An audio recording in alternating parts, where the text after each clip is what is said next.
सोचिए एक art print जिसकी कीमत है 10 लाख येन और खरीदने के ठीक अगले दिन उसकी कीमत रह जाती है सिर्फ 1 लाख येन।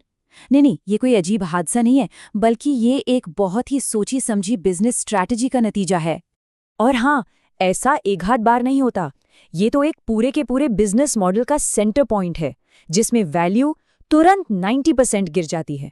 मतलब किसी ने कोई चीज खरीदी और बस अगले ही दिन उसकी कीमत 10 गुना कम हो गई। कैसा लगेगा? तो सवाल ये उठता है कि आखिर ये होता कैसे है? किसी भी चीज की कीमत रातों रात इतनी ज्यादा कैसे गिर सकती है? और सबसे बड़ा सवाल, ये सब लीगल कैसे है? इसका जवाब आर्ट, बिजनेस और साइकोलॉजी के एक बहुत ही क्लेवर गेम में छिपा हुआ है। असल में बात यह है कि यहाँ जो कीमत तय होती है ना, वो किसी ओपन मार्केट में नहीं होती। ये कीमत तो उस कहानी से तय होती है जो बेचने के टाइम पर सुनाई जाती है। मतलब यहाँ एक पेंटिंग नहीं, बल्कि एक पूरी कहानी बेची जा रही है। और कहानियों की कीमत भला क्या होती है? लिमिटेड एडिशन, ये शब्द सुनते ही क्या लगता है कि अरे वाह, ये तो कुछ बहुत खास है, बहुत कीमती होगा। लेकिन सच तो ये है कि किसी चीज का रेयर होना इस बात की गारंटी बिल्कुल नहीं देता कि मार्केट में कोई उसे खरीदना भी चाहेगा। अच्छा, फिर आर्टिस्ट के सिग्नेचर का क्या? वो तो बस ये पक्का करते हैं कि हाँ, ये पीस असली है, नकली नहीं।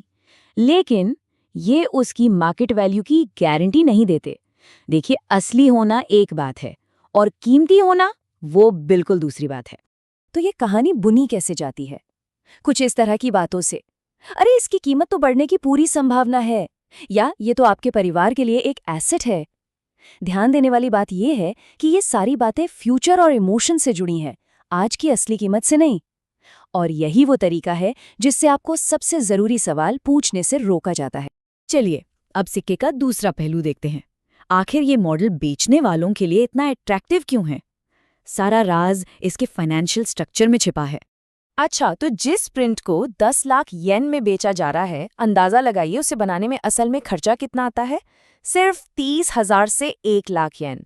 और यही जो इतना बड़ा गैप है ना, यही इस पूरे बिजनेस मॉडल की बुनियाद है। तो फिर खरीदार का पैसा जाता कहाँ है? इसका जवाब सीधा है। लगभग 95% पैसा सीधा बेचने वाले की जेब में। बनाने की लागत तो समझिए ना के बराबर है। 95%, 95% का प्रॉफिट मार्जिन। सोचिए, इतने बड़े मार्जिन के साथ वो कितनी अग्रेसिव सेल्स और मार्केटिंग पर खर्च कर सकते हैं ताकि और नए खरीदार ढूंढ सके। और ये लोग टारगेट किसे करते हैं? आमतौर पर एक खास तरह के ग्राहक को। ये वो लोग होते हैं जो अपनी संपत्ति को लेकर थोड़े फिक्रमंद होते हैं और जिन्हें स्टॉक मार्केट जैसी चीजों से थोड़ा डर लगता है। वो कुछ ठोस, कुछ टैंजिबल खरीदना चाहते हैं जो उन्हें ज्यादा सेफ महसूस कराए। अच्छा, अब सबसे जरूरी सवाल पर आते हैं। अगर नुकसान इतना बड़ा है, तो फिर इसे धोखाधड़ी यानी फ्रॉड क्यों नहीं माना जाता? इसकी वजह यह है कि ये पूरा मॉडल लीगल लूप होल्स का बहुत ही चालाकी से फायदा उठाता है। देखिए, वो इसे कभी भी सीधे सीधे इन्वेस्टमेंट नहीं कहेंगे।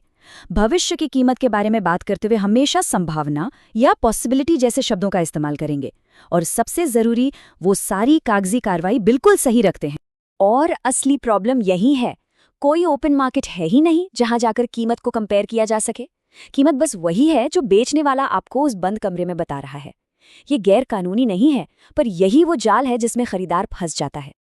और इसका नतीजा ये होता है कि खरीदार एक बहुत ही मुश्किल सिचुएशन में फंस जाता है।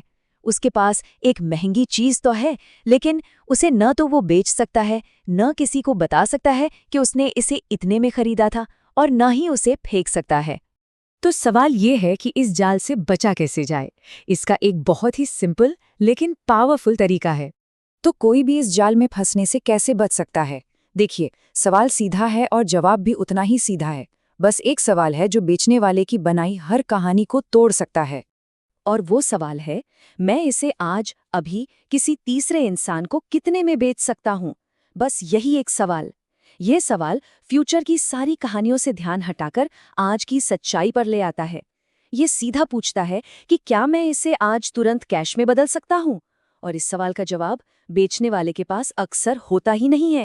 तो फिर एक असली एसेट की पहचान क्या होती है? पहली बात, उसकी एक इमीडिएट रीसेल वैल्यू होती है। दूसरी, उसकी कीमत कोई एक बेचने वाला नहीं, बल्कि एक पब्लिक मार्केट तय करता है।